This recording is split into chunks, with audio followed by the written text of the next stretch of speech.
Here is my 2002 Chevy Duramax Diesel 2500 HD. Looking at the data card on the door here, we show right there, 10th digit of the VIN is a 2, which indicates 2002. Upper right corner says manufacture date 11/01. So it's a 2002 model here. Here is my Hypertech programmer hooked up to the truck. I'm going to hit start on it. I got to hold the button a little longer. There it is.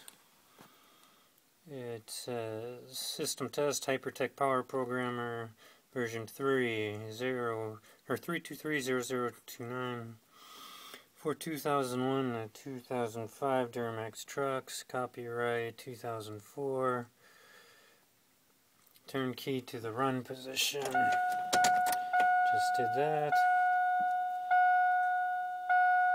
Your VIN is, and then it fails. This programmer is not for this vehicle. Check part number on programmer, and the message repeats. You look at the back, you look at the part number here.